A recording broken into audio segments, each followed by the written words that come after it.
Já já a gente inicia, tá? Eu vou dar uns 10 minutinhos para todos poderem entrar e já já a gente inicia a nossa aula, tá bom?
Para quem entrou agora, a gente vai iniciar nossa aula às 9h25. Eu sempre dou esses 10 minutinhos aí para até todos entrarem, tá bom?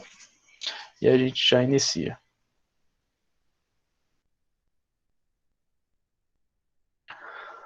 Lembrando que hoje a gente vai iniciar de fato o conteúdo do 8º ano, tá? Então, as atividades que serão entregues e que vocês farão na escola, da escola, né? Aquele antigo modelo, aquele que vocês estão acostumados desde o ano passado, vocês vão ter do conteúdo já dessa semana, né? Então, as próximas questões que vocês vão receber de atividades para fazer será baseado já nessa aula que vocês terão, beleza? Hoje nós teremos 2 aulas seguidas, essa aula vai até às 10h45, né? E aí a gente vai falar sobre iluminismo, vamos tratar sobre iluminismo. Eu vou disponibilizar essa aula no YouTube para vocês terem acesso, então é bastante legal que vocês participem da aula, né? Tirem bastante dúvidas. A gente vai trabalhar no final do conteúdo, nós vamos fazer uma, uma um exercício reflexivo prático, utilizando aquela inteligência reflexiva que eu expliquei para vocês nas primeiras aulas, né? Falando sobre a inteligência reflexiva, que é necessário fazer perguntas, e a gente vai fazer isso juntos, né? Nós vamos fazer isso juntos. Então, não é mais revisão, tá? É conteúdo do 8º ano de fato já mesmo, beleza? Então, vamos esperar mais 4 minutinhos e aí a gente inicia a nossa aula, porque o pessoal ainda está entrando.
Bom, pessoal, vamos iniciar então nossa aula. Só lembrando que hoje nós iniciamos, né, para quem entrou agora, nós vamos iniciar de fato o conteúdo, né, da matriz curricular do 8º ano. Então, nossa primeira matéria de fato do 8º ano. O que foi nas aulas passadas foi apenas revisão para chegarmos aqui, né? Então, temos como principal característica da nossa da nossa das nossas aulas, né, passadas, é a intenção de perceber a quebra do paradigma medieval, né? Temos temos que perceber o fim de uma era onde a Igreja Católica ela perde poder, né? Perde uma perspectiva dominante, ok? Pessoal, só aguenta um minutinho, eu vou fechar a porta ali. A minha esposa, ela tá na sessão da câmara e eu tô aqui dando aula, só um minutinho.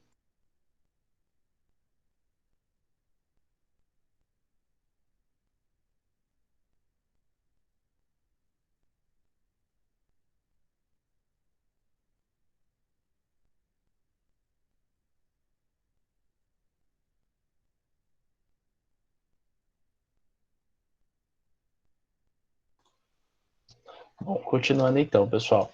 Então, temos a quebra de um paradigma, né, dominante da Igreja Católica, onde ela vinha construindo ao longo de 1000 anos, né, desde o fim do Império Romano até 1500, mais ou menos, uma dominância no pensamento, né? Nós temos...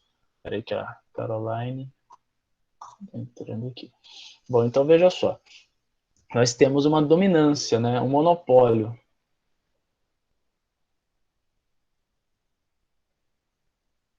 Aqui, rolou uma pergunta aqui, desculpa aí. O Miguel. Professor, então aqueles tópicos e o que nós iremos ver nesse bimestre? Não entendi. Tem passado e futuro na mesma frase. Faz de novo a pergunta. Não, professor, tipo assim, aqueles tópicos que a gente viu, vai ser o que a gente vai estudar nesse bimestre? Era essa a pergunta. Ah, tá. O que a gente viu até agora é revisão, beleza? Do 7º ano, conteúdo que vocês teoricamente tiveram ano passado, no 7º ano. O que vocês vão ver esse ano, eu posso mostrar para vocês em história. Quer ver? Ela vai ser iluminismo, vai ser, cadê? Vou mostrar para vocês.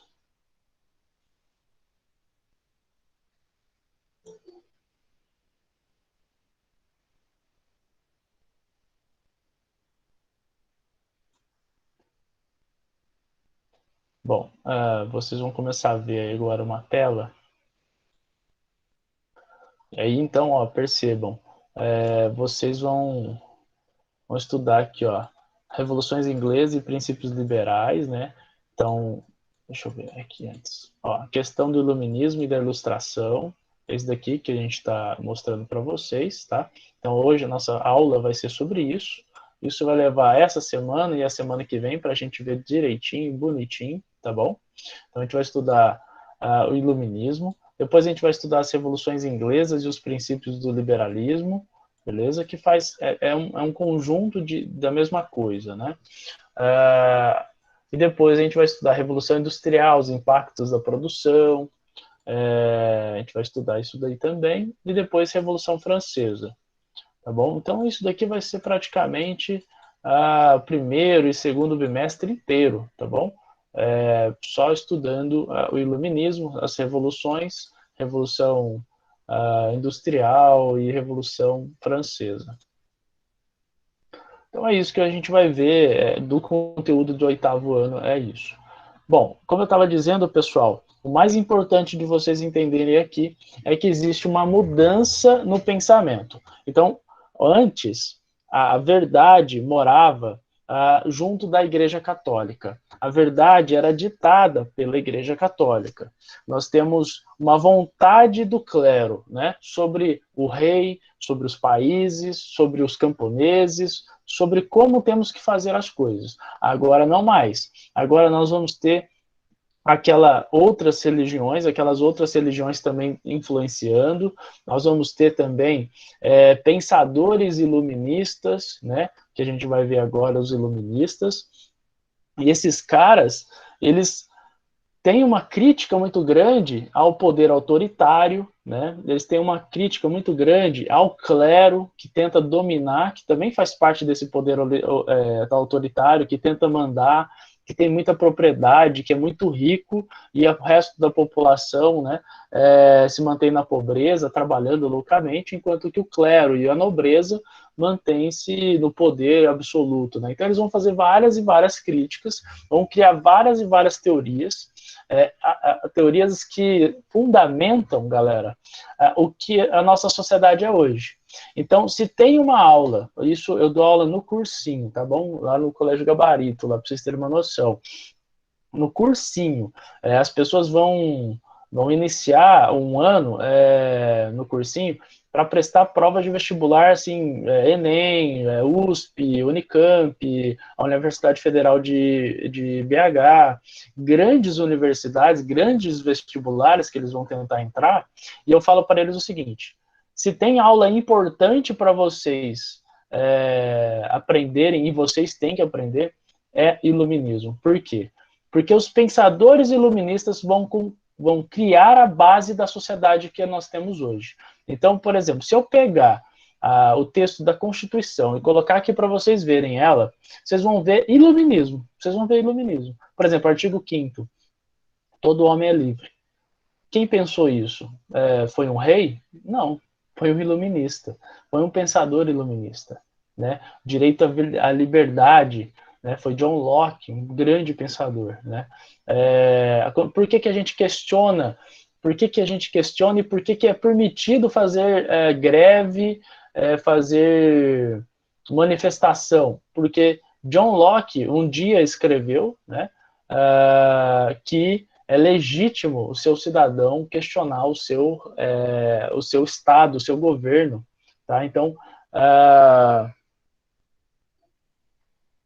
Então isso é muito importante, tá bom? Miguel, o que eu estou querendo dizer é que é daqui em diante, beleza? Daqui em diante, foca bastante daqui em diante. Aquelas aulas lá, elas tinham a intenção apenas de revisar um conteúdo que vocês teoricamente já tiveram. Então, o importante daqui para frente, tá bom? Se você quiser, eu acho que eu coloquei. Não coloquei não. Para o 8º ano A, B e C, eu não coloquei não.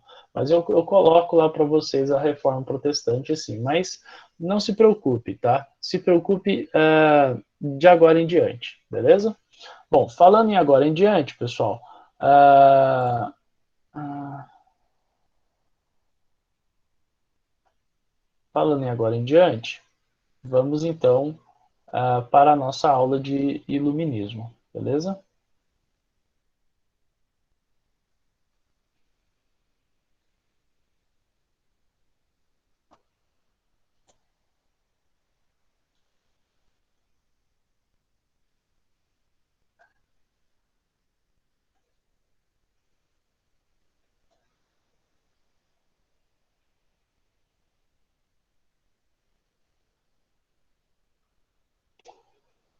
Eu acho que está errada essa aula aqui.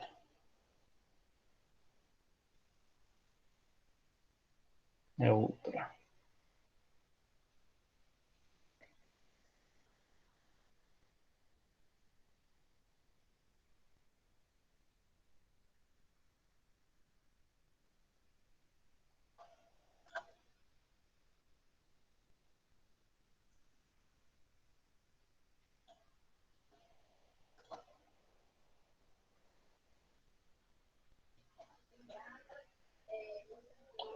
Só um minutinho, já vou colocar.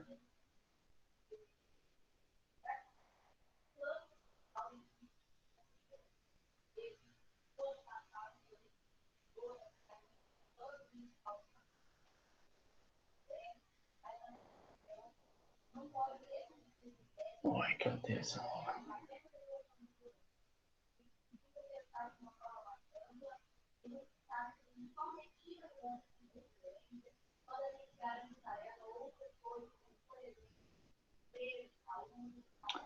Só um minutinho, pessoal.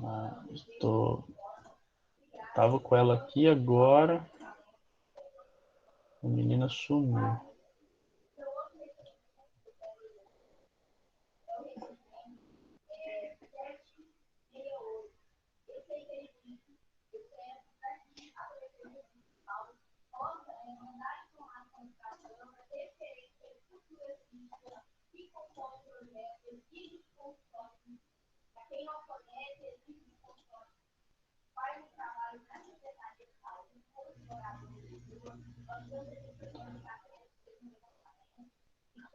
Achei.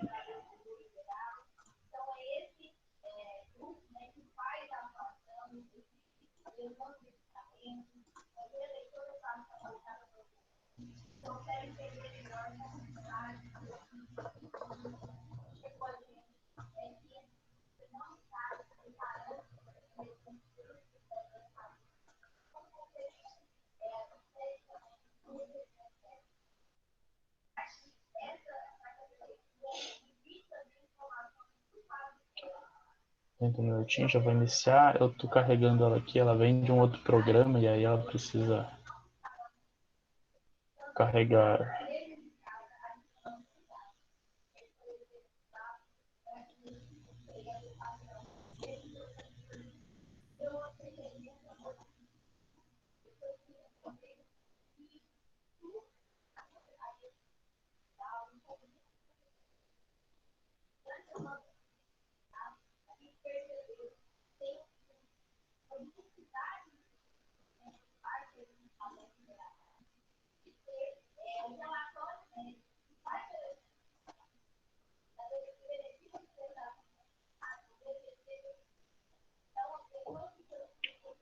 Vocês vão curtir bastante as teorias que vão surgir daqui, que vocês vão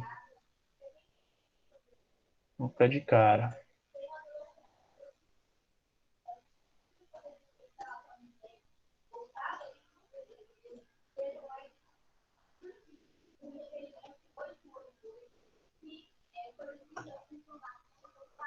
Bom, bora lá, finalmente.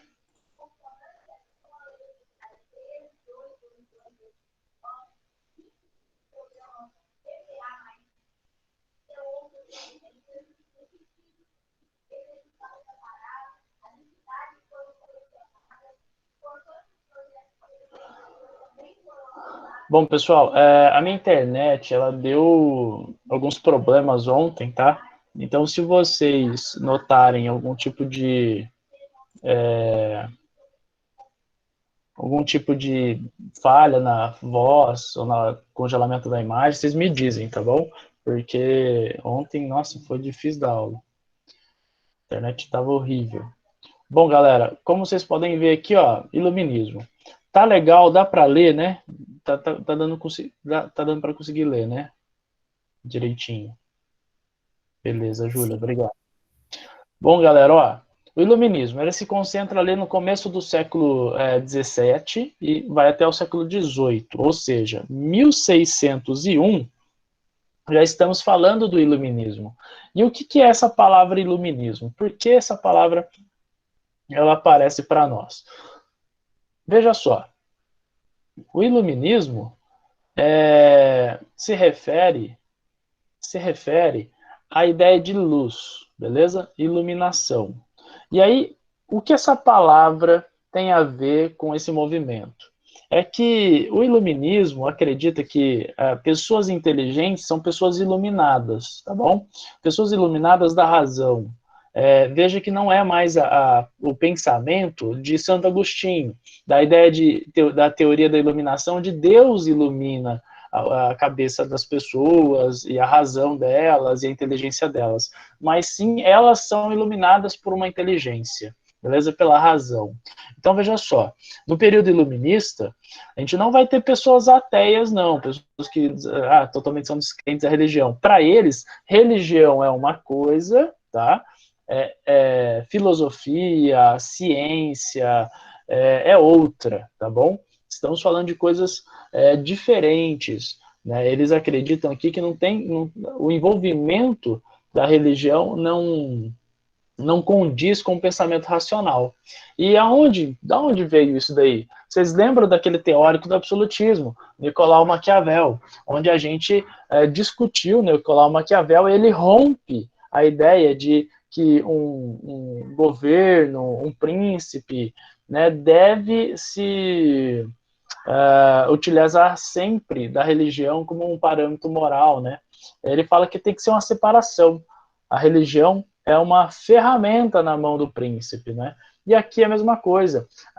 Na mão do cientista, a ciência é o que mais importa, e não a fé. Vamos ver o caso, por exemplo, de Galileu Galilei. Ele era católico, um católico praticante, muito fiel à igreja, né? Galileu era muito fiel à igreja católica, inclusive ele tinha amigos papas, né? E o que aconteceu? Galileu teorizou, né, a física, pensou a física, a astronomia, só que ela não batia com as informações que continha na Bíblia, né? E aí Galileu ele fala o seguinte, tem uma frase maravilhosa dele que ele fala o seguinte: eu explico como é o céu. Vocês, né, da Igreja Católica, explicam como ir para o céu, né? São coisas diferentes. Eu explico como é o céu e vocês explicam como ir para o céu, né? A função de ir, né, a ideia de ir, está ligada a uma concepção espiritual, né? E como é o mundo físico já é totalmente diferente, não é? Então veja só, Galileu ele também está demonstrando rompimento com essa ideia de que a religião tem que andar sempre com tudo, né? E o iluminismo vem disso. O iluminismo, galera, são as pessoas iluminadas, a era da razão. Se você apaga a luz, né, do seu quarto, onde você esteja aí, as coisas ficam mais difíceis de ver, ok? Porém, com luz, nós conseguimos ver mais claramente as coisas, né? A gente consegue ver as coisas de uma forma melhor, né? Quando a gente joga uma luz, uma lanterna do celular, alguma coisa assim, em algum lugar, nós vimos com mais clareza. Então é daí que vem a palavra iluminismo, tá bom? Essa é a ideia de que eles eram pessoas iluminadas, inteligentes, que conseguiam ver coisas melhores do que outros, tá bom? Bom, definição: movimento intelectual base das revoluções burguesas. Isso é muito importante. Se eu fazer uma pergunta para vocês, e eu vou fazer agora, o que vocês entendem? É uma coisa positiva ou negativa chamar alguém de burguês? O que vocês acham? Negativa. Negativa, né? Uhum. Se eu falar assim para o Miguel, acho que é positivo. Se eu falar assim para Ana Clara, sua burguesinha, ela vai se sentir elogiada? Não. Você vai, Ana? Não. E por quê, né? Por que a gente não se sente elogiado com a palavra burguesa, né? O Miguel ele colocou aqui, ó, positiva. Ué, se a pessoa é rica, é positiva, não? Todo rico é bom, Miguel?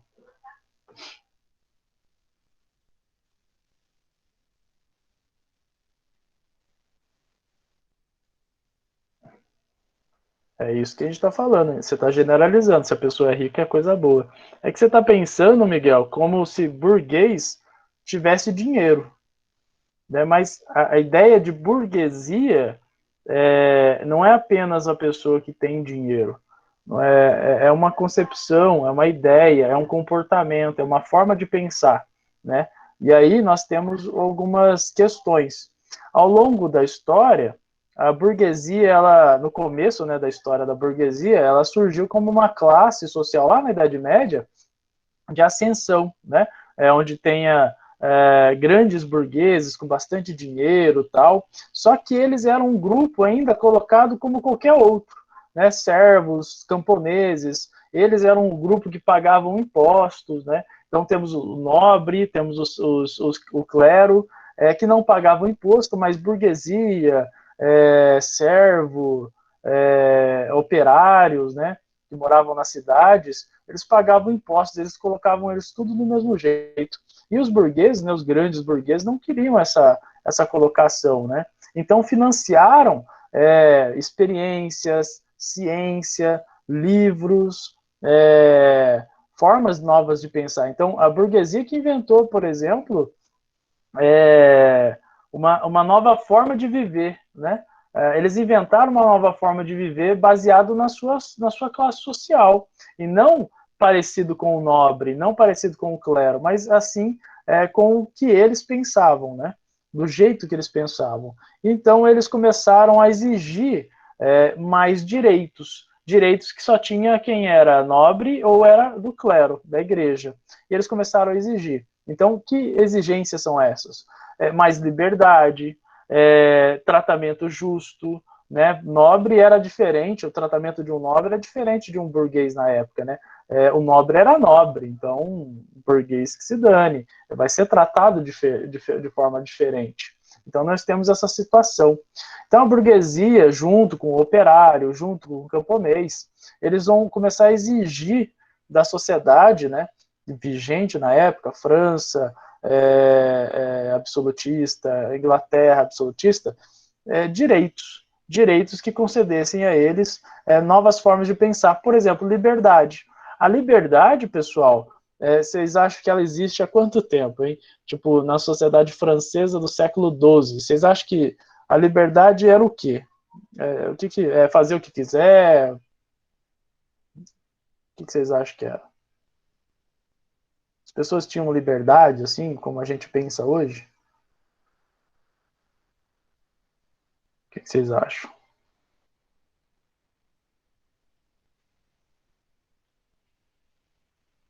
Ninguém quer arriscar? Bom, ó, essa noção de liberdade que nós temos é uma noção burguesa, gente. Liberdade de expressão, isso mesmo, Miguel, não tinha liberdade de expressão, principalmente para as classes mais baixas. Ah, mas eu sou nobre, mas vai nobre, vai lá falar sobre a Igreja Católica para você ver a situação que é. É complicada essa situação, o Papa podia te excomungar, o Papa podia te fazer alguma questão ruim, né? Então, de fato, temos um grupo muito poderoso, que era a Igreja no período, né? Que sim, eles tinham o domínio, o controle. Ah, mas eles não eram livres, concordo, eles não eram livres, porque eles podiam sair falando qualquer coisa também, não. Então, a nossa noção de liberdade, Miguel, é uma noção burguesa. A nossa noção de comportamento social hoje é burguesa. Nós saímos, consumimos coisas, né? Na hora que a gente vai sair, a gente vai para... vamos marcar de sair aqui, galera. Vocês vão pensar rapidamente em o que a gente vai comer, o que a gente vai beber. A gente se sente bem saindo e comendo e bebendo, né? Em algum lugar, vai em algum lugar. Hoje não, né? Porque a gente está na pandemia. Mas veja só, essa situação. Nós consumimos, sentimos-se bem consumindo, coisa que antigamente também não era normal, né? Era uma coisa basicamente de uma classe social, né? Da nobreza. As pessoas mais pobres, inclusive a burguesia, antes de fazer as revoluções, as pessoas tinham um mínimo para viver. Eu tenho uma roupa, essa roupa eu trabalho, essa outra roupa aqui eu durmo, é isso. Hoje não, nós temos 3, 4 calça jeans, 2, 3, 4 sapatos, um monte de coisa. Antigamente não. Antigamente as pessoas tinham o mínimo, pensavam de forma mínima, né? Porque não era parte não era a sua concepção. Bom, mas como que surgiu tudo isso? Como que a gente consome tanto hoje? Por que a gente se sente bem, inclusive? Porque quem fez a revolução foi a burguesia, né? O povo e a burguesia junto. E a burguesia saiu dominante pós-revoluções. E aí ela colocou a sua perspectiva social, liberdade de compra, liberdade de escolhas, liberdade de expressão, direitos iguais, né? Ela foi construindo uma nova visão, né? Então o iluminismo começa a impor essas coisas, começa a questionar. uma das características do iluminismo que vocês estão vendo aí é o humanismo, é a valorização daquilo que é humano. Então, o humanismo é uma pegada muito interessante, é a valorização daquilo que é humano. Né? Antes, as pessoas elas tinham que obrigar, antes, né, o iluminismo está nesse período, está questionando, no período do iluminismo ali, que eles estão bastante questionando isso, é o quê? As pessoas tinham que fazer a sua função. O camponês, o servo, né, ligado à terra, né, pelo aquele colonato antigo do Império Romano, ele tinha as suas obrigações, né? O nobre tinha suas obrigações de lutar, de proteger, de ser chefe de exércitos e tudo mais. E o clero tinha a obrigação de orar por esse mundo, organizar esse mundo, ditar como esse mundo deve caminhar para as pessoas irem para o céu, respeitarem Deus, esse tipo de coisa. Cada um tinha a sua função bem especificadinha. Hoje não. O iluminismo está criticando justamente essa concepção, está criticando essa opção de, cara, vamos valorizar o que é humano, o que o humano está fazendo. Então, artistas começam a assinar obras de arte, né, para valorizar aquilo que ele fez. As suas ideias começam a ser difundidas através das imprensa de Gutenberg. Então, o humanismo é a valorização daquilo que é humano, da criação de Deus, né? E isso é muito, muito impactante. Racionalismo, né? Outra grande característica desse período. Ideias que vão ser aceitas, né? As ideias que vão ser apoiadas nesse período são as ideias racionais e não as religiosas, né? É uma ideia do racionalismo, é um período do racionalismo, onde quem fala de forma racional, argumentativo, tal, tem mais credibilidade entre esse grupo, né? Outra coisa, cientificismo, pessoal. A ciência está pujante nesse período, vai ser incentivada, né, pela burguesia, principalmente, como seus mecenas, né? Vai ser incentivada, a burguesia vai incentivar o cientificismo, e é daí que vai surgir a imprensa de Gutenberg, teorias, instrumentos náuticos, né, para viagens marítimas, onde a gente vai ter Portugal, Espanha, França, Inglaterra, Holanda, expandindo para o mundo todo, né, viajando o mundo marítimo, né, caindo na aventura marítima. Então nós vamos ter um apoio gigantesco da burguesia para a produção e a construção de tecnologias, de inovações, né? E aí, desse momento, né, claro, vai surgir invenções de máquinas, né? Máquinas muito mais eficazes, que vai culminar na Revolução Industrial. Outra grande visão desse período é a visão anticlerical. O que é isso? É o clero. Eles vão ser contra essa visão clerical, de dominação do clero, dos privilégios do clero. Veja só, a igreja era muito poderosa, tinha muitas terras, e ela ditava os governos, né? Por exemplo, eu vou citar um aqui para vocês, de um livro muito famoso. Provavelmente vocês já ouviram falar. Já ouviram falar dos Três Mosqueteiros? Alexandre Dumas, que escreveu. Ele vai falar sobre é um bispo que controla, né, a França, a monarquia francesa, né? É um bispo católico que vai dominar a monarquia francesa. Então, olha o tanto que é importante isso. Eles têm uma visão muito anticlerical. Então, se a igreja não quer, né, não é do interesse da igreja, eles colocavam no index. Ou seja, o que é o index? A gente discutiu isso na Contra-Reforma Protestante lá. O que é o index? O index é a lista de livros proibidos. Livros de Galileu vai ser colocado no index, galera. O Discourse de Galileu um dos livros mais importantes da física moderna, que na verdade é fundador da física moderna, é o Discourse. É um diálogo entre um cara que defende as teorias aristotélicas e um diálogo entre Galileu, né, um cara que defende as teorias de Galileu. E quem está sendo representado pela essa teoria de Aristóteles? É a Igreja Católica, né? E nesse livro, galera, Ele mostra por A mais B, racionalismo, cientificismo, que a igreja esteve errada durante muito tempo em relação ao heliocentrismo, né, que é o Sol no centro do universo. Ela sempre dizendo que era a Terra no centro do universo. Então, veja só, e o livro de Galileu foi parar no Index, livro proibido, né? As pessoas não podiam ler. As pessoas dentro do território, de territórios onde a Igreja Católica predominava, como a França, por exemplo, a Itália, as pessoas não podiam ler, exceto se fizesse parte de algum principado onde a Igreja Protestante tivesse domínio. E aí era permitido a leitura. Por exemplo, Isaac Newton, quando ele escreveu o tratado dele de ótica, ele não foi parar na fogueira. O livro dele também não foi parar no Index. Por quê? Porque ele era anglicano, porque ele estava na Inglaterra e já tinha passado pela reforma anglicana. Então, a Inglaterra tinha rompido os laços com a Igreja Católica naquele período já. Né, com Henrique VIII, eu expliquei para vocês a aula passada. Então tem uma visão muito forte do anticlerical. E ideal de ruptura com o antigo regime. E aqui a gente entra numa contradição. Por quê? Porque alguns iluministas, né, alguns pensadores que a gente vai tratar daqui a pouquinho, eles ajudavam alguns regimes absolutistas. Por exemplo, a gente vai ter um nome chamado, tem um nome para isso que chama-se déspotas esclarecidos, ou seja, olha, esclarecidos, luz, né, que esclarece, deixa luz naquele lugar. Que eles vão consultar grandes pensadores desse período para melhorar o seu governo, né, que é uma contradição. Por quê? Porque o iluminismo vai na contramão do absolutismo. Ele fala, o absolutismo é um problema. Só que alguns absolutistas, monárquicos, alguns déspotas, ou seja, reis, eles vão consultar a iluministas, né?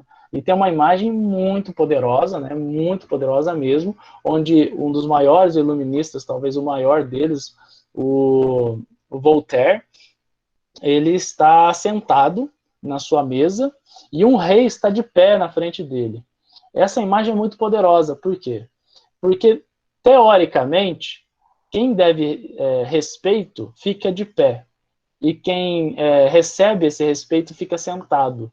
E, teoricamente, seria o rei no lugar de Voltaire, e não Voltaire no lugar do rei. Então, existe uma inversão nessa imagem muito poderosa de que Voltaire ele está sentado esperando o rei falar com ele. Então, olha que impactante, né, essa imagem, mostrando que Voltaire é melhor, ou, no caso, mais importante do que o próprio rei ali naquela imagem. Mais tarde eu mostro para vocês quando chegar no Voltaire. Provavelmente a gente não vai conseguir chegar, porque eu falo muito, né, eu estou tentando explicar minuciosamente. Sair aqui, vamos voltar. Bom, Kant e o que é iluminismo. E aí a gente vem para um debate interessante aqui sobre Kant. Kant, ele é um alemão, beleza? Ele viveu na Alemanha e ele foi um dos maiores pensadores da filosofia, beleza? Kant é fantástico, assim, tem muita teoria legal, muita teoria legal mesmo. E ele tem um livro sobre o que é iluminismo. Na verdade, o nome do livro é O que é Esclarecimento. E aí nós usamos isso para explicar o que é iluminismo. E aí ele vai diferenciar nesse livro, né, um livro curto, ele vai diferenciar o que é autonomia de heteronomia. Então vamos lá, o que é uma pessoa que tem heteronomia?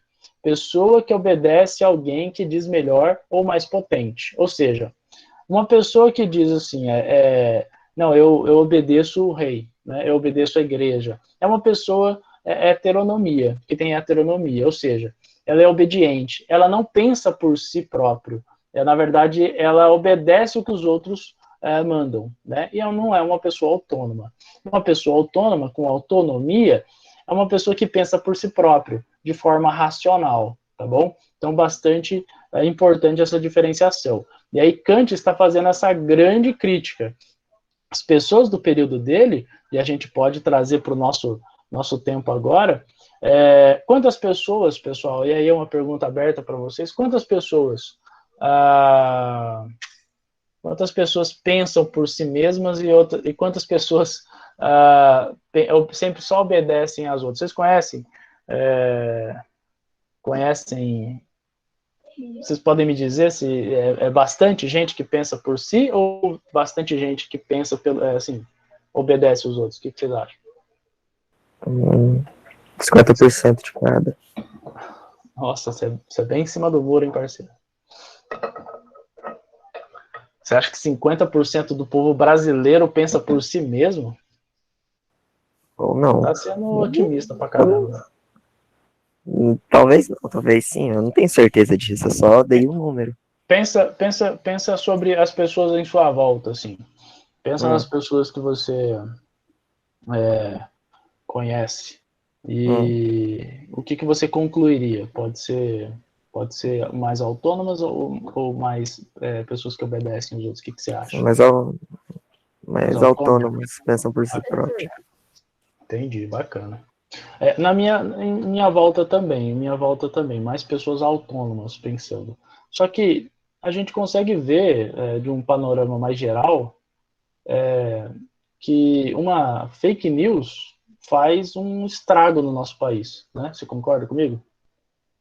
Sim.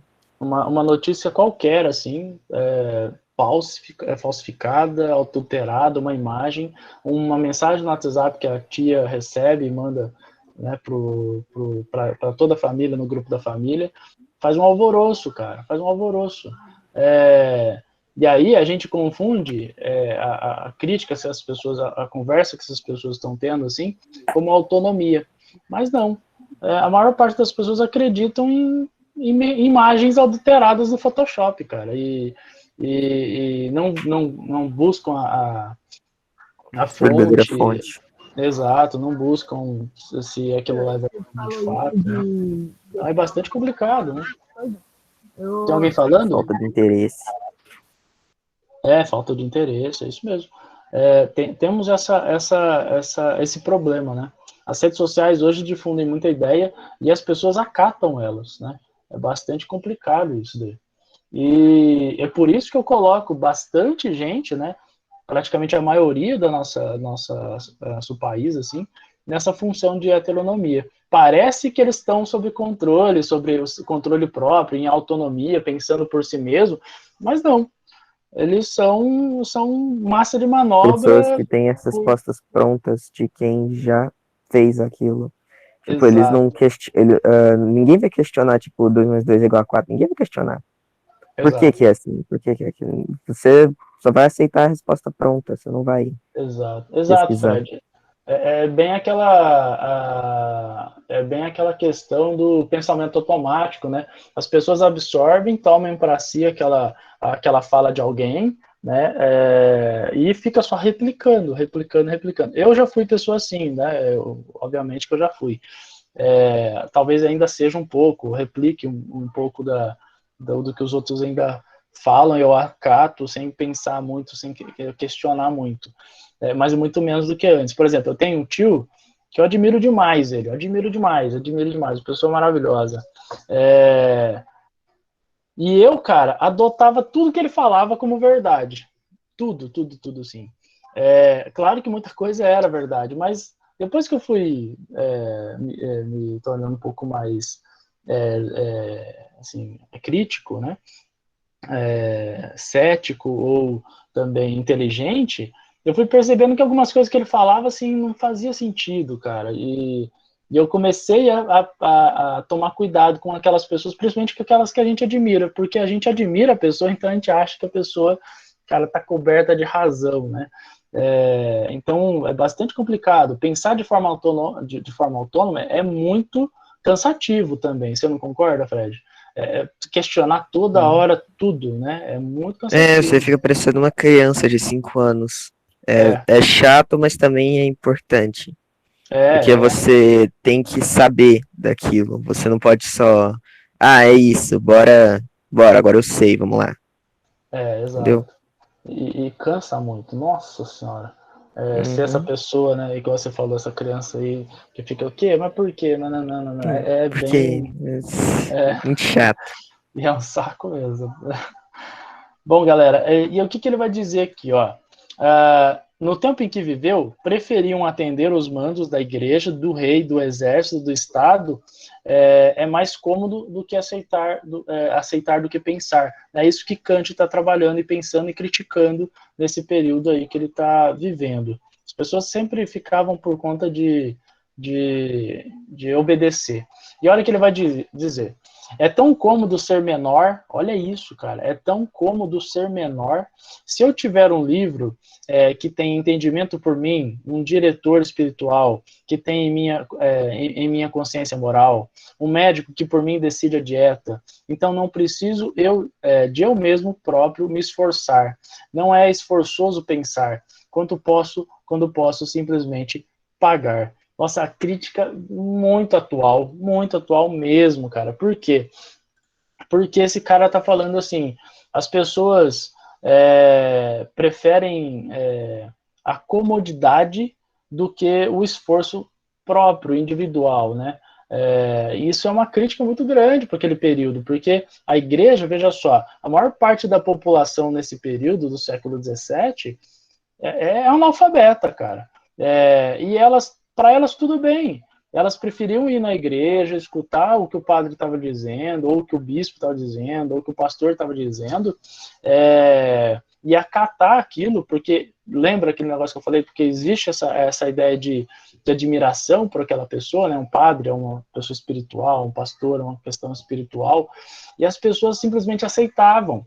E aceitavam coisas como, por exemplo, ir à guerra, sem questionar por que estava matando quem, por que estava odiando alguém. Cara, veja só, a Igreja Católica embutiu durante séculos na mentalidade das pessoas que ser de outra religião era um problemaço. Tem uma noite chamada Noite de São Bartolomeu, na França, que é a caça, tá? A caça, eu juro para vocês que é essa palavra que designa esse momento, a Noite de São Bartolomeu. Católicos perseguindo protestantes na França. É uma noite onde eles saem, tá ligado? E matam um monte de gente que é protestante, velho. Só porque o cara era protestante, velho. Então, olha que doideira, saca? E aí, novamente, é Deus que manda fazer isso? Tá na Bíblia? Não. Não é. É a visão anticlerical, é a visão clérica, né? Do clero, né? Da igreja, né? Das pessoas humanas, imperfeitas, né? Que comandavam aqui naquele período a igreja, propagando o ódio, né? Assim também nas igrejas. Não, claro que eu fico eu tenho um certo desprezo para pessoas que ensinam o ódio, né? E a igreja protestante fazia o mesmo, cara. Quem era católico também era, tipo assim, perseguido, né? Então são igrejas, pessoas que têm que... Cara, a gente lê Santo Agostinho, a gente lê São Tomás de Aquino, e os caras pregavam amor, cara. Jesus Cristo, né? Pregava o amor. E aí a igreja protestante e a igreja católica perseguindo um outro, né? Tem um filme muito bom, galera, que se chama Nas Sombras de Goya. Goya é um pintor espanhol muito bom, muito legal, e ele vai presenciar uma perseguição da igreja católica a uma garota, né, que foi confundida com uma judia. Ela estava num bar com os irmãos, né, numa taverna, né, como é que era o nome daquela época, e ela recusou comer carne de porco.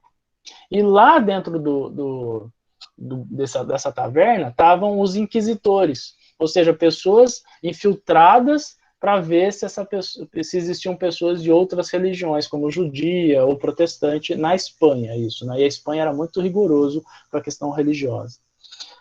E aí, meus amigos, essa moça recebeu um comunicado de que tinha que comparecer na igreja para passar por uma inquisição, ou seja, um julgamento, para ver se ela era de fato ou não judia. E sabe qual era a básica da teoria da Inquisição? Torturar a pessoa. Não é? E aí, olha a desculpa dos caras. Essa é a desculpa mais farrapada do planeta. Se a pessoa ela é inocente, de fato, Deus intervirá, né, na tortura e ela não sentirá dor. Genial, não é? Essa teoria. Genial. A pessoa, Deus vai parar tudo que está fazendo para ir lá interromper a tortura que a igreja está fazendo com uma pessoa. Ela era de família católica, né, e que foi confundida com uma pessoa do judaísmo, cara, só por se recusar a comer um porco, né, que ela não queria comer, simplesmente não queria comer. Pronto. Basicamente isso. Então, veja só, é muito interessante como como ele está criticando essas pessoas que realmente não pensam por si, né, e ficam apenas obedecendo. E aí eu tenho uma grande pergunta para vocês, essa pergunta é interessante. A pessoa que obedece, por exemplo, eu peço pro Fred, falo assim, Fred, mata tal pessoa. O Fred acata, ele decide, sim, beleza, vou fazer. Quem é responsável pelo crime? Eu que mandei? Ou o Fred, ou os dois? Só o que matou. Só o que matou? Só que o crime tá na mão dele. Não sabe quem que pediu. Não tem prova de que foi ele que pediu. É isso que eu penso. Pensando assim e tal, mas vamos pensar que temos essas duas pessoas e as duas têm consciência disso. No caso, a responsabilidade, a pessoa que aceita, muitas vezes acha que isso foi muito importante no período nazista, onde a pessoa aceitava matar judeus no campos de concentração, elas acreditavam que elas não tinham culpa, porque quem mandava, né, não era eles. Então eles só obedeciam ordens. E aí que está a grande moral dessa pegada. Mesmo a pessoa só obedecendo, ela também é culpada, porque ela aceita a decisão, ela aceita o mando, né? Então, esse papo de, eu só fiz o que me mandaram, não exime a pessoa da culpa, não exime ela da culpa, porque ela aceitou, ela podia negar, né? Ela podia negar essa situação. Então, é basicamente essa condição aí.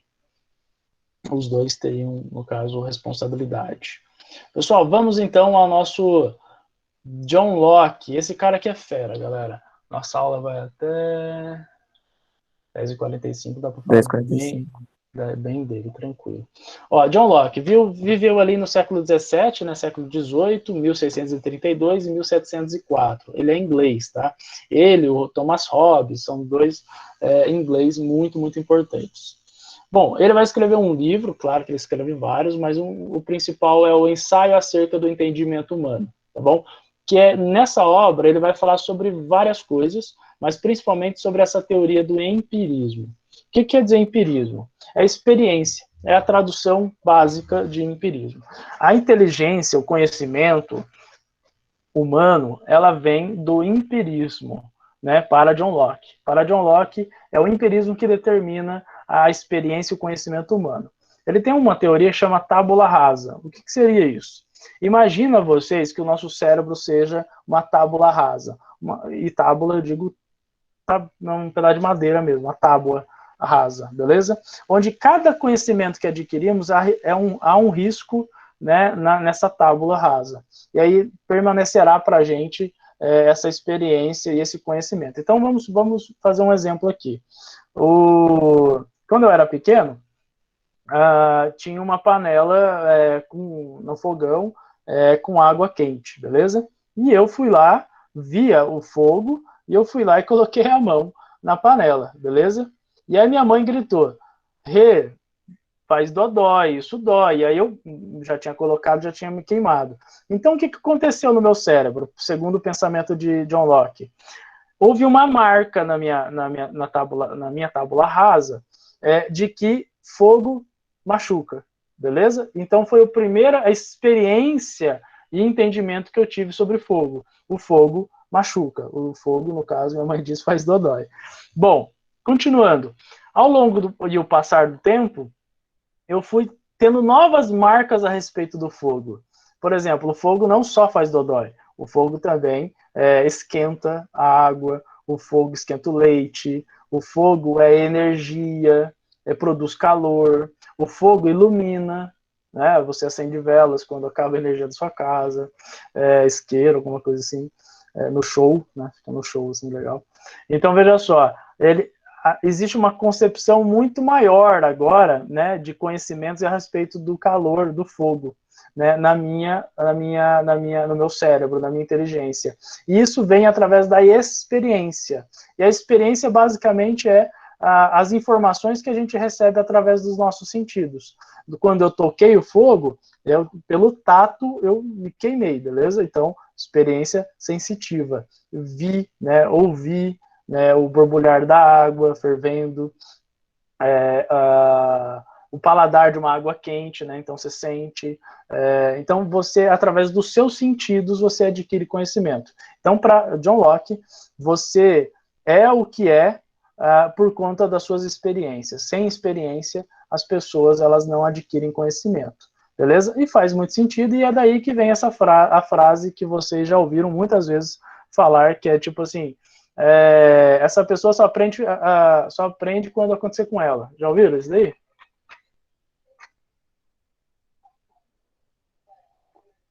Já, né? Quando algumas pessoas falam assim, só aprende fazendo, ou ela vai ver quando acontecer com ela, aí ela vai aprender de vez.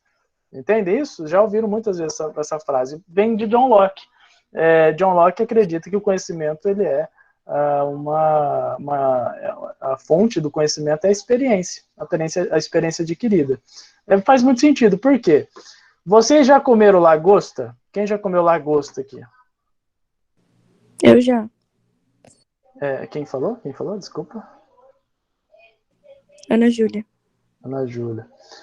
Ana, antes de comer lagosta, e os demais aqui que já comeram, vocês faziam ideia do que era?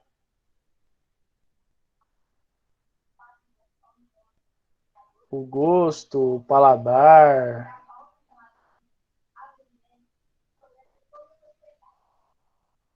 Não, a Ana falou não. Não, eu também não. Antes de eu comer lagosta, as pessoas falavam, lagosta, lagosta. Cara, eu não fazia ideia. Claro que eu já tinha visto lagosta na televisão, esse tipo de coisa, mas não fazia ideia do que seria o gosto, do sabor, né, de como eu comeria com a mão, com o garfo, como que come, tem alguma coisa. Você não faz ideia. Só depois que você tem a experiência é que você constitui um entendimento sobre aquilo, beleza? Então, por exemplo, vocês só saberão o que é dar uma aula quando vocês derem aula, né? Eles falam que tinha gosto de frango. Me enganaram. Cara, eu acho também que enganaram, porque é bem próprio, né? É um sabor bem, assim, sem igual, né? Você não consegue falar assim, nossa, é igual vaca. É igual frango. Parece com o que eu gosto. Cara, é próprio de lagosta. Comendo lagosta só para saber. É muito próximo do camarão. É como quando você fala que se você estivesse no lugar de tal pessoa, você não agiria da forma que ela agiu. Você só vai saber se você estiver no lugar dela em algum dia. Muito bom, muito bom. Uma contribuição maravilhosa para a nossa aula. Muito obrigado. É isso mesmo. John Locke, ele acredita nisso. E ele acredita tanto nisso que ele acredita o seguinte: se uma pessoa está olhando para um quadro, duas pessoas estão olhando para um quadro. Então, eu e a Ana Júlia estamos olhando para o mesmo quadro, Mona Lisa, por exemplo, a Gioconda do Leonardo da Vinci. Eu e ela vamos ter a mesma impressão do quadro, segundo John Locke? Não. Não, porque nossas experiências com arte e de vida são diferentes, entende? E isso torna a nossa realidade diferente também. Porque, veja só, olha que legal essa daqui, Tem um conto muito legal do Walter Benjamin, que ele vai falar de um rei que foi numa guerra e ele se perdeu, tal, depois que ele lutou, acabou ficando sozinho, se perdeu numa floresta. Passou fome, passou sede, dificuldade, até que ele chegou numa cabaninha, assim. E lá tinha uma senhora. Essa senhora encontrou esse rei, né? Ela não sabia que ele era rei e tal, e ela falou assim, o senhor tá com fome, né? Quer comer alguma coisa? Ele falou, nossa, eu tô faminto. E aí, o que ela fez? Ela fez um omelete com cogumelos para ele, né? Por exemplo, champignon, essas coisas assim, cogumelo Paris, que é uma delícia, shimeji, essas coisas assim. E ela fez para ele um omelete com cogumelos. E ele falou que nunca tinha comido uma coisa tão maravilhosa. Foi o prato, assim, a comida que ele mais amou na vida toda, que ele nunca tinha tido aquela experiência. E depois, né, que descobriram que ele era rei, voltou para o seu reinado, tal, e ele chamou os melhores cozinheiros do mundo. E um deles, né, o mais, falou assim, esse é o melhor cozinheiro do planeta, você pode confiar nele. Ele falou assim, o rei falou assim, eu quero que você faça o mesmo omelete de cogumelos que eu comi tal época, quando aconteceu isso, e ele acabou contando o que aconteceu. E ele falou assim, e se você não fizer, eu vou mandar matar você. E aí o cozinheiro falou assim, então pode mandar matar, porque é impossível eu replicar as condições que você viveu naquele período. Porque a sua experiência de fome, sede, condições que você estava naquele momento, as suas experiências levaram você a acreditar que aquele prato era o melhor prato do planeta. Você agora está confortável, está sentado no trono, eu posso fazer o melhor omelete do planeta. Você não vai gostar, igual você gostou daquele. Vocês conseguem entender? A experiência determina como a gente entende as coisas, né? Então, a primeira vez que eu fui comer, por exemplo, lagosta, por exemplo, foi no Rio Grande do Norte. O cara tava fazendo lagostinha lá no espetinho mesmo, assim, coisa mais simples, assim. O cara colocou, e eu tava com fome, tava com bastante fome. E o cara colocou lá um temperinho, sal e limão. Cara, eu comi aquilo, até hoje enche minha boca de água aquele negócio. Eu comi aquilo e falei, cara, que é isso? Que coisa maravilhosa. Eu falei, tem sal e limão aí só. Eu falei, não é possível. Você colocou alguma coisa aqui, receita mágica, que não é possível. Então, veja só, as experiências tornam o contexto, a experiência torna um conhecimento diferente em relação ao outro. Talvez não tenha sido a melhor carne que eu tenha comido na vida, galera, só que pelas condições que eu estava naquele dia, e do rei, no caso, foi o melhor prato que ele comeu. Entende isso? As experiências determinam, inclusive, a nossa própria concepção de entendimento, de próprio conhecimento.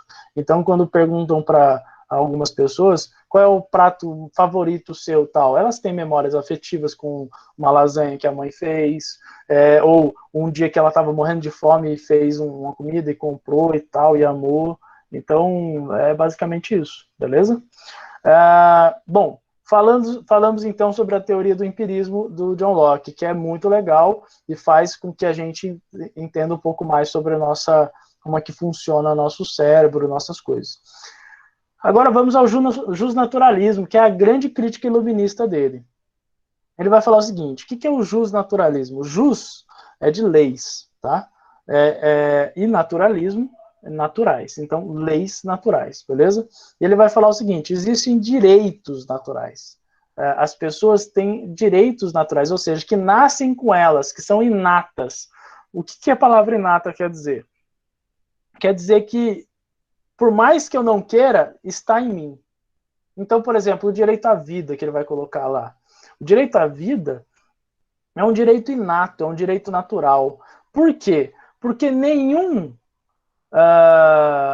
sociedade controla a vida, não é um processo social, né? Por exemplo, vamos supor aqui, ó, é proibido roubar, concordam comigo? É proibido roubar? Todo mundo concorda? Fala um sim aí, só para dar continuidade na aula.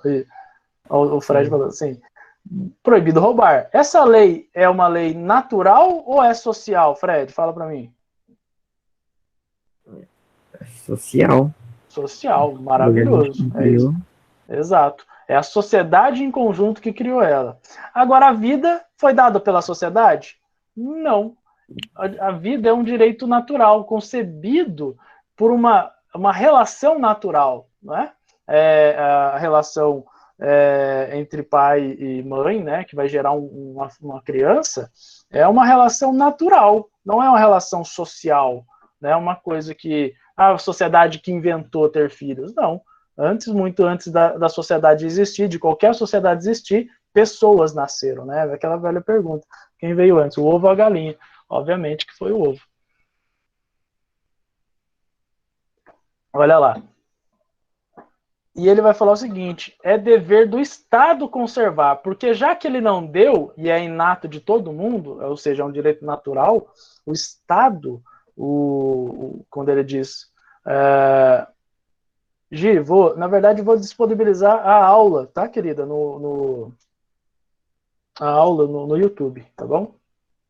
Essa aula aqui vai estar no YouTube. Aí você vai até o slide no tempo certinho e aí você pode fazer a anotação, tá bom? E também eu acho, Gi, não quero falar mais. No meu canal, eu vou mandar o link no grupo, tá bom? Já que vocês têm...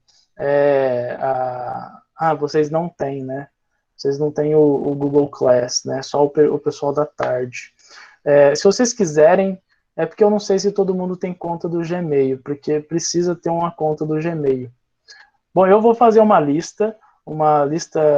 formulário perguntando quem tem e-mail do Gmail, tá bom? Mas aí também fica complicado, porque daí vocês entram com o Gmail do pai ou da mãe, às vezes, né? Alguns entram, né? Bom, eu coloco no grupo da sala, tá, Gi? Fica tranquila. E aí vocês podem seguir o canal depois, fica mais fácil para vocês aí.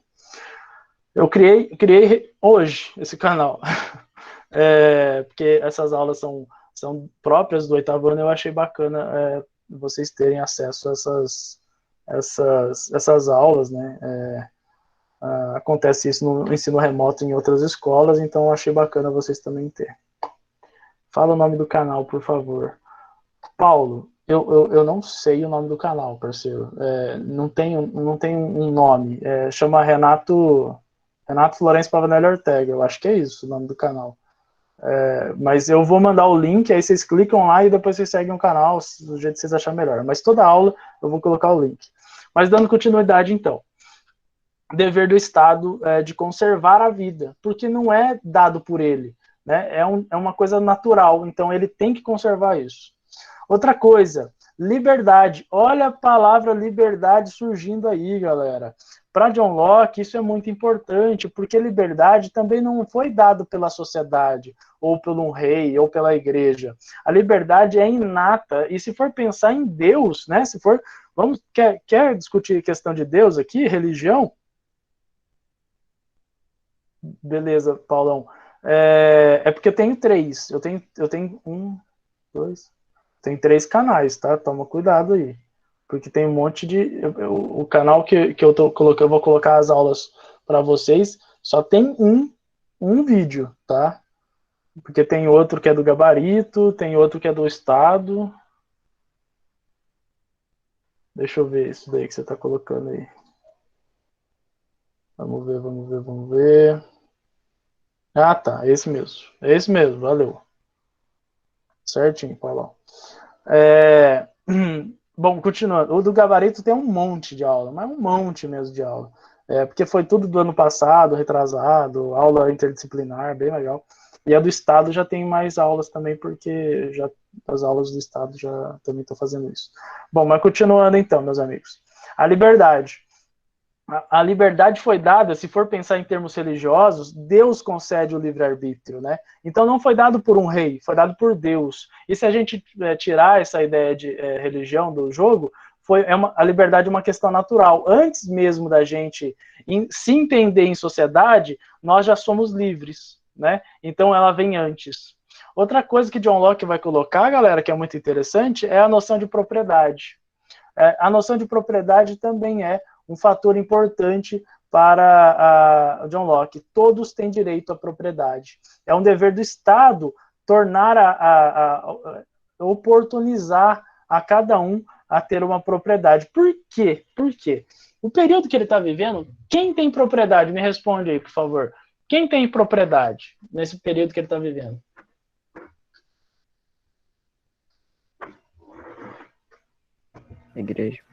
Igreja e os nobres, não é? A igreja e o nobre. E eles são o quê? Ricos ou pobres? Muito ricos. Exato.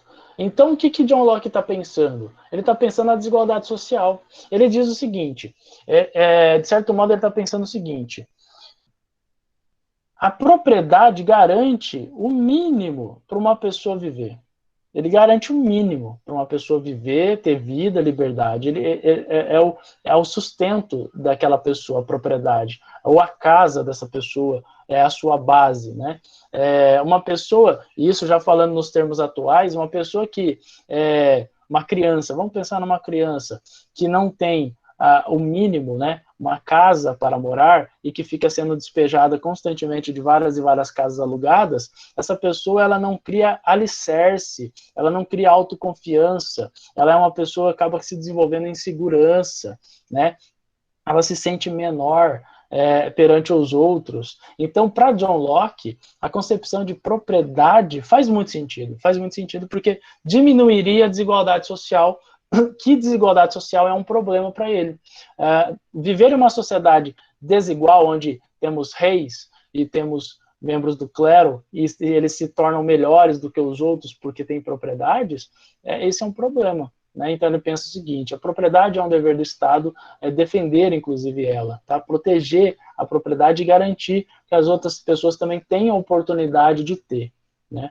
Bom, direito à revolta, muito legal também essa teoria, olha lá que ele está escrito, é justo a revolta ao Estado que não o representa, olha o que ele está falando, cara, seu rei não representa o seu súdito, é legítimo, é justo esse súdito se revoltar contra o rei.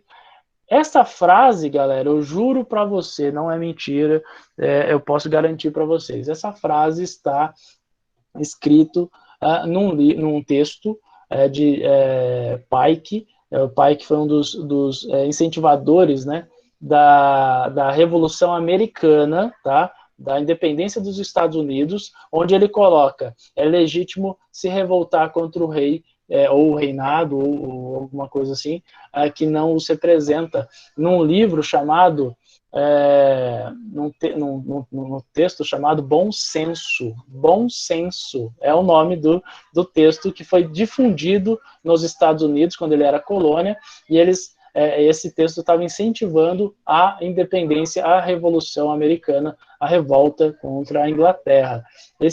John Locke, galera, John Locke estava estava posto, né, na Revolução Americana.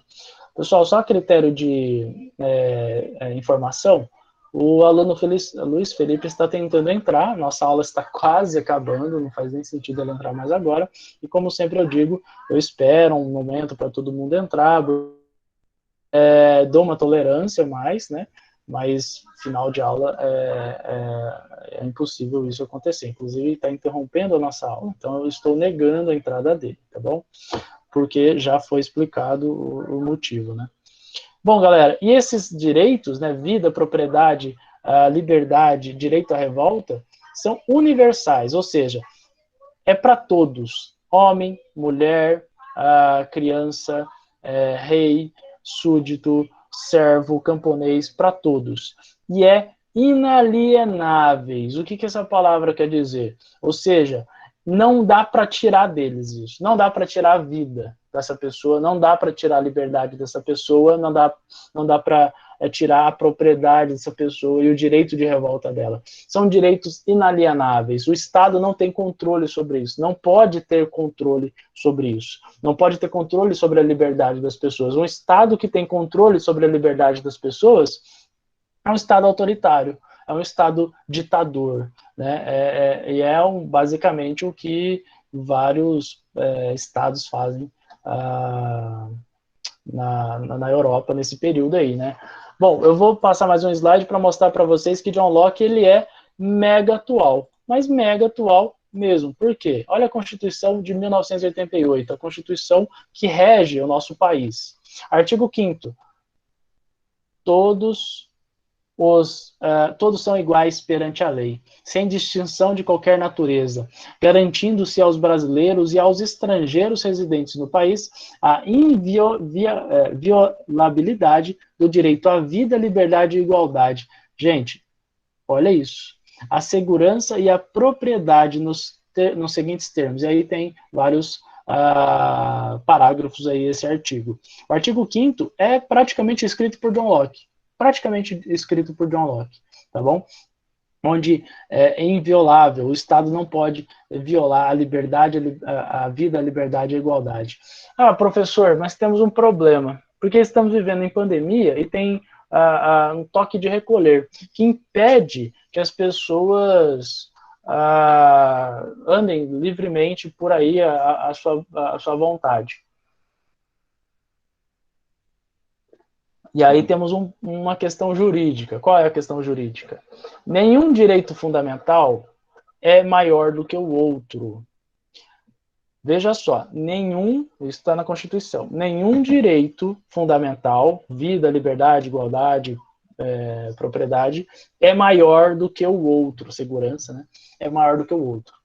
O que isso quer dizer? Quer dizer que você teria vida, você teria liberdade se você não tivesse vida? Quem pode me responder? Ué, não. Não, essa é a melhor resposta. Ué, não, é óbvio, né? É ridículo pensar que... pode falar, Fred, você quer erguer a mão? Não, eu tinha falado não. Não, é isso mesmo.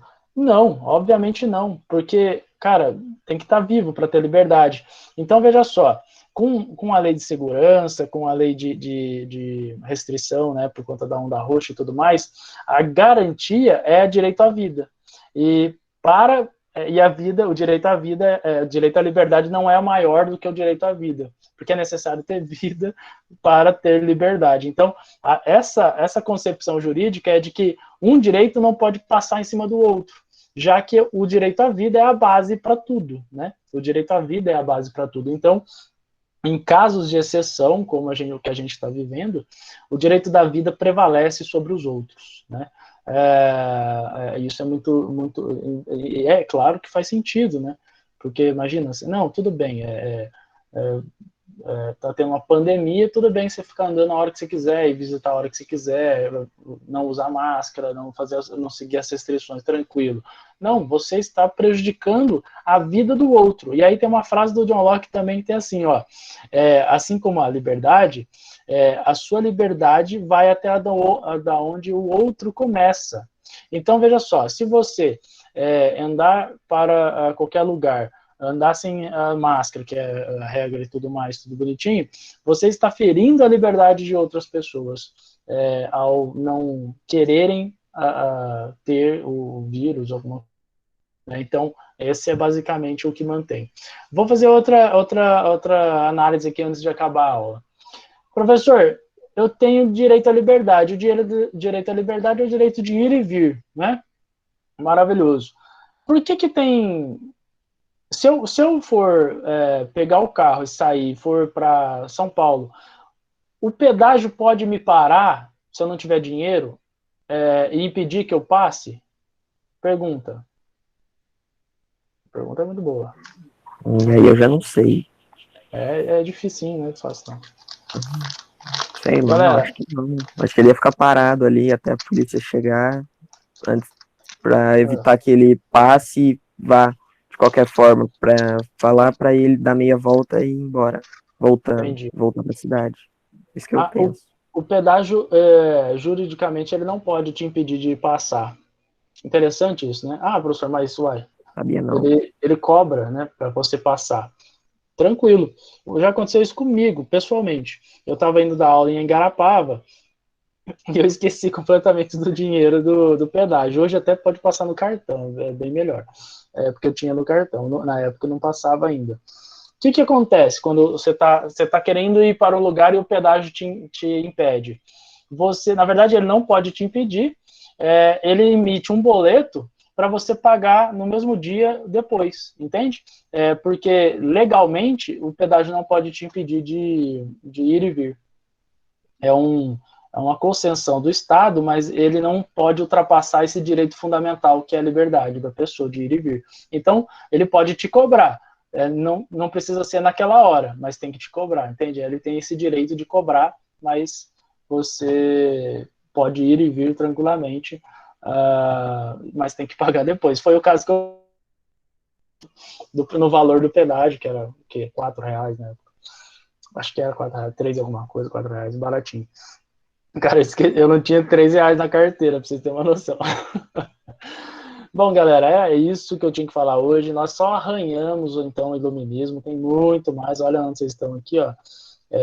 Tem mais 53 slides, a gente vai ver bastante coisa ainda. Provavelmente semana que vem a gente termine, porque daqui em diante eu não vou falar tanto mais, eu vou mais focar nesses personagens aí do iluminismo, e nós vamos discutir eles, tá bom? Terminando nossa aula semana que vem, essa semana mesmo eu já vou enviar a questões, né, que vocês farão, né, nas atividades lá, tal, bonitinho.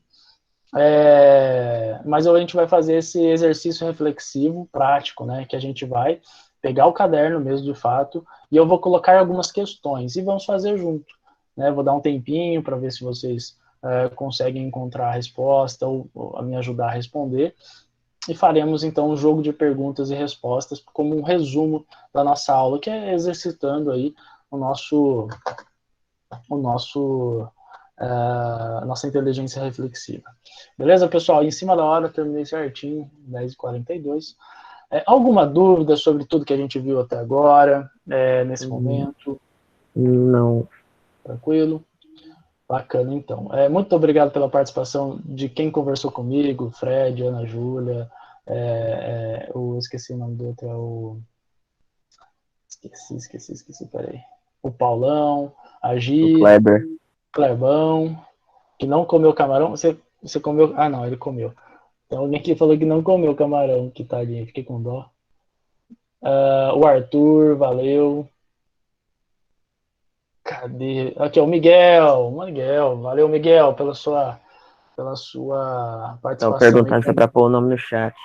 Ah, não é não. Eu vou colocar aqui a lista, tá? No chat aqui, pessoal.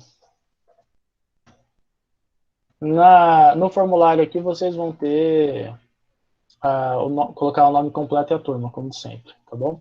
Antes de sair aí, por favor, façam isso.